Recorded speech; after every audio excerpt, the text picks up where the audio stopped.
Hello and welcome as we welcome you from London again this week. Islamophobia or an issue of security? France's National Assembly has just approved a ban on the Islamic face veil in a move that puts prohibition of the garment one step closer to becoming law.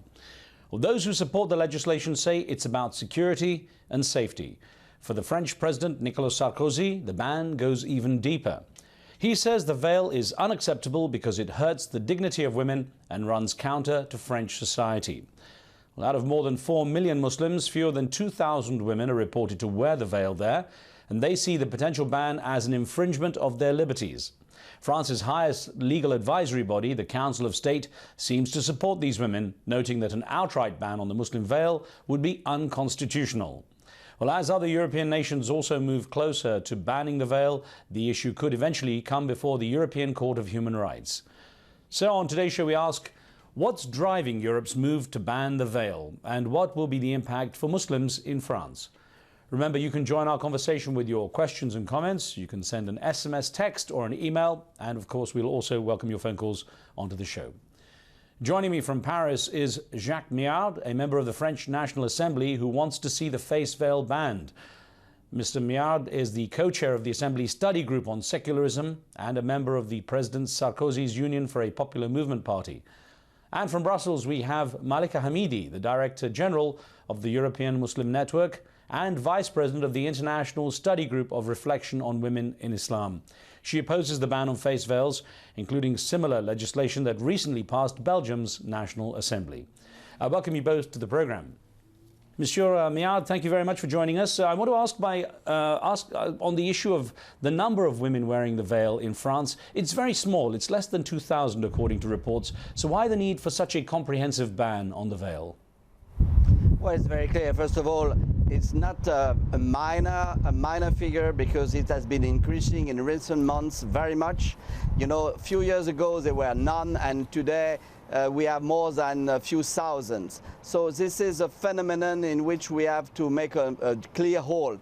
You know, this is something which shocks the French people, because never in our history any woman has worn a cloth for her face. So this is something which shocks people, and I think that so that the Muslim can have their freedom of religion and can practice it, I think we should avoid to have such extremism. In fact, we have the feeling that those who ask for women to wear such a cloth, such a veil, is that they will put themselves into a ghetto and refuse to get in contact with the entire society. It's a catch on people going back from the unity of a nation and refuse to the others to see their face. And this is very dangerous, because I cannot admit that a woman refused to see her face, and I would say because it's a question of dignity, it's a question of equality of sex, and it's also a security problem. Okay. Now, Mr. Miard, you're basically citing an issue of integration and assimilation into French society. One of the reasons given by a lot of people in France for banning the veil is, of course, the issue of security. In response to that, we had a quote from the Amnesty International spokesperson, John Dalhuizen, who made this statement, which I will read to you. It says, "Legitimate security concerns can be met by targeted restrictions.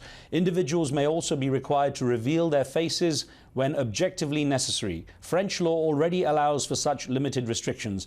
So from your perspective, is there any security issue really here, or is it simply a matter of keeping the French society more homogeneous and a little more integrated? I think that security, let's say, motivation,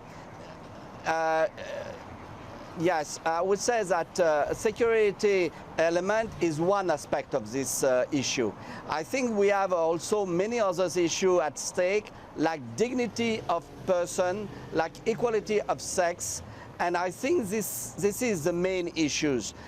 Security element, as your quotation said, can be made differently, except that, of course, if you need a passport, you will be asked to take your veil off. But this is not the only issue. When you go freely on the streets and you know, something happens, if there is someone who has got a veil on his face, on her face, then of course you may miss very important elements. So it's very partly to say that we had until now, or until the law is passed, targeting issues or targeting elements to meet this question of security. In fact, during the information mission, we have been told by many testimonials that in fact those women, maybe not all, but most of them who wear the veil are in fact forced by the family element, brotherhood, father or husband. And this is something which shock, of course, because we have a lot of people in France very active on the question of liberation of women, equality of women with men, and this is the main issue. We had a feminist who said to us, never in our history, women wore, clothes for a face, for their face. And right, I think Miao? this is the main issue. Yes? I will get back to you in just a second. Let me bring in our other guest here who's joining us from Brussels, Malika Hamidi, who's joining us. Thank you very much for that. And let me start by asking how surprised you are that there's been such a strong move in France among the parliamentarians and such a strong public move as well for the banning of the veil.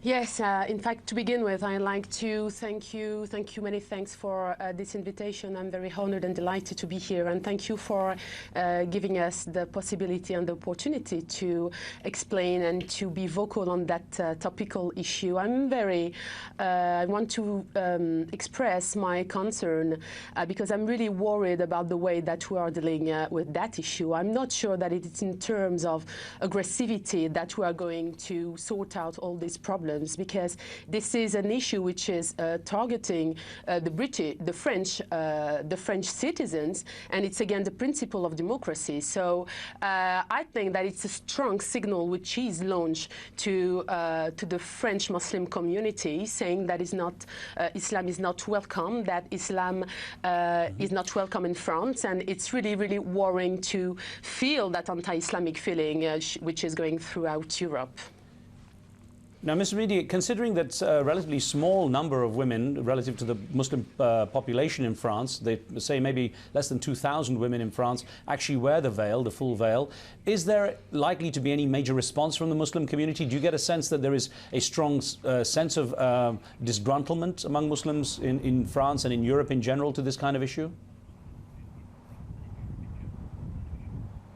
Well, the majority of the Muslim community are aware that, the majority of the scholars are saying that this, the full face veil is not an Islamic prescription.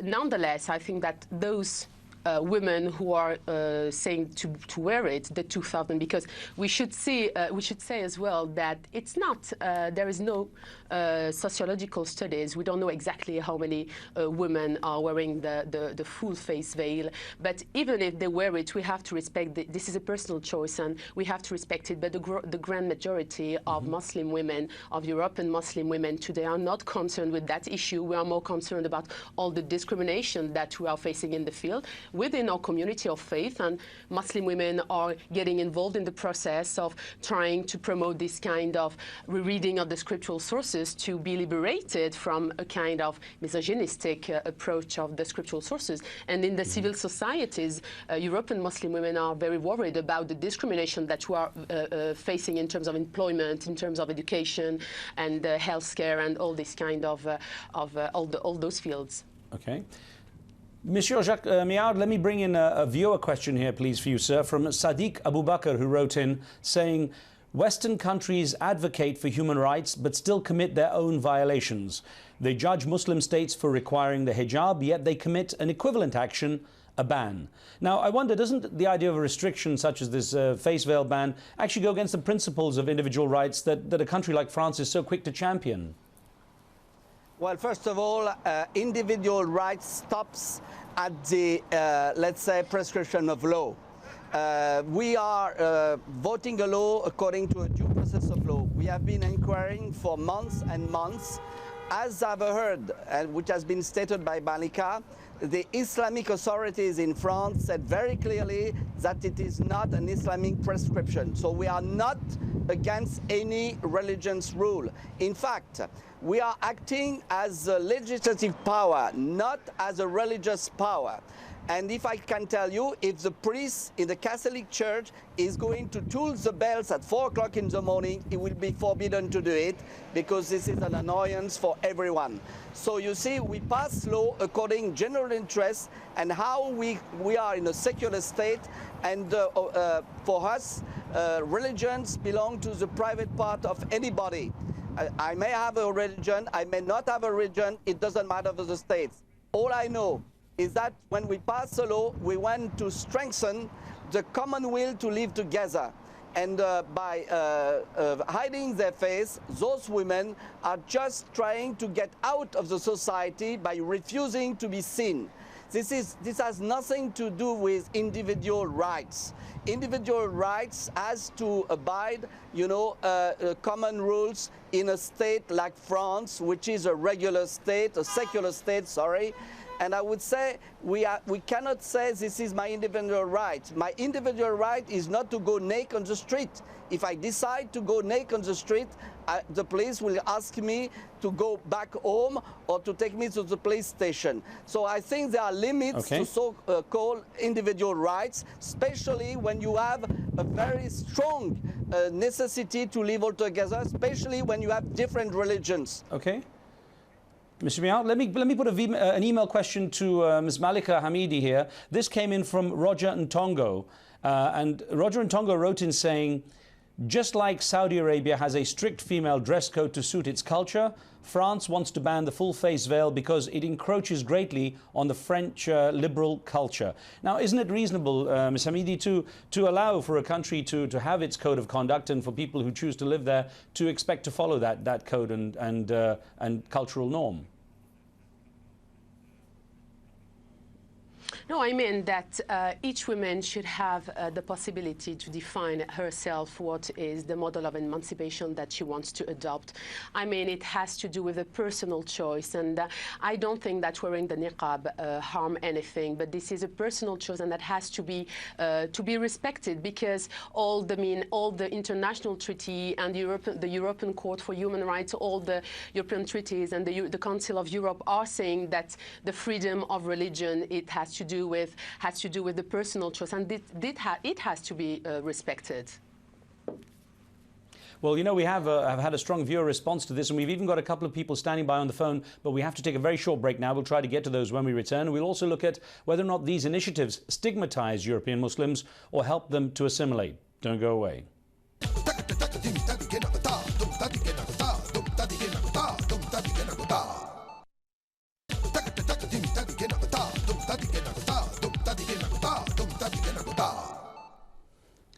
Welcome back. A walking coffin or muzzle, that's how some French parliamentarians refer to the Islamic face veil and burqa, but what's being seen by them as a security risk and a tool to oppress women is defended by those who wear it as a matter of religious liberty.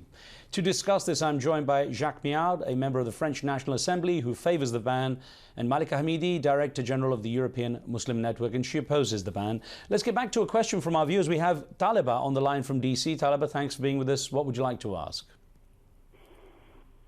Say that in spite of the reality we face that there exists anti-Islamic sentiments in many places of the world. However, it is important to recognize the position of the Quran and Islamic scholars who state that the veil is not required by Islam. Islam does not require Muslims to obey and respect the laws of countries. It does require Muslims to obey and respect the laws of the countries in which they live.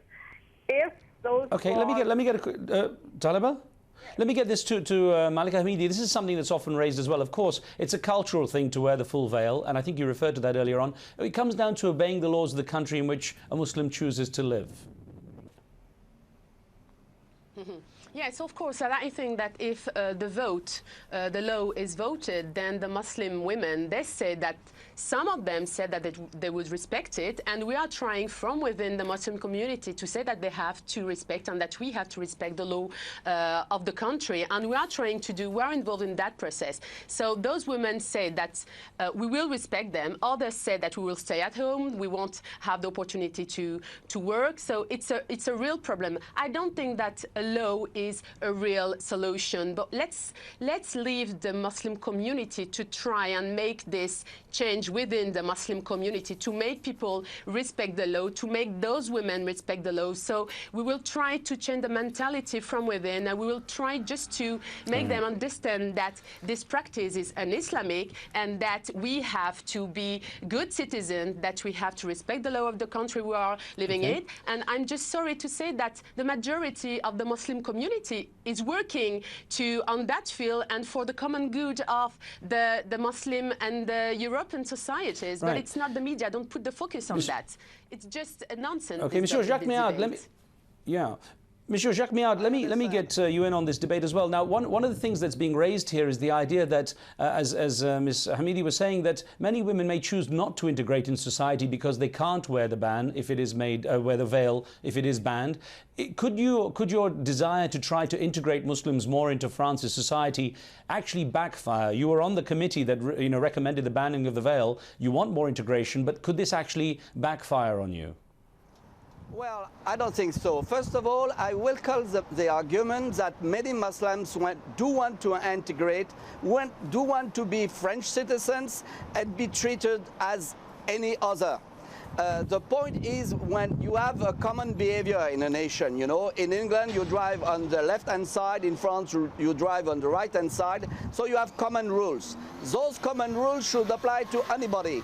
And in France, nobody, for centuries and centuries, have never sought to hide a face behind a veil. So this is something we cannot accept, because we do believe that, in fact, behind the veil, there is also the statute of women in our country. Because when we had information and when we inquire on this matter, we sought and we've discovered that those women, unfortunately, could not go to have a profession, to have a job, could not go to, let's say, a swimming pool with other men, could not be examined by a doctor, a male doctor at hospital, etc., etc. So you see, we find that there is a due process of ghettoization, and this is not acceptable. A French citizen, even a foreigner, has to integrate and abide the law in a country. Monsieur Méard, let me put one SMS we just received from Abdullah Al-Sayed. He wrote into us onto the show, who says, because of Islamophobia, Islam is getting stronger and more people are converting, mosques are being built, and Islamic practices are spreading in the West. Is there a danger you could actually isolate the community? I mean, of course, the Muslim community in France has grown, it's growing stronger. Is there a danger here you can create an isolation of the Muslim community and almost break up the French society because of this? The leaders of the Islamic community, I personally had a good relation with Moussaoui, with the chairman of the council, Muslim Council in France, and of course he's against the veil. He says this is not an Islamic rule, and we try to teach people not to wear it. But unfortunately, we see that this number of women wearing the veil, the complete veil, is growing. So the law will help the Islamic, let's say, Muslim to integrate and to abide the law. So this has nothing with religion. I am not an imam. I am not a priest. I am not a rabbin. And I vote the law which are the common standard for every citizen in this country. It has nothing to do with the Islamic or religious approach. We want a common agreement on the basis of the common will to live together. Okay. Let me get Malika Hamidi in here again with an SMS that came in from Robert in Dubai, who says, this is definitely a matter of security. In Afghanistan, Iraq and Lebanon, male terrorists use the veil to hide. Now, of course, the issue of security has been raised a few times.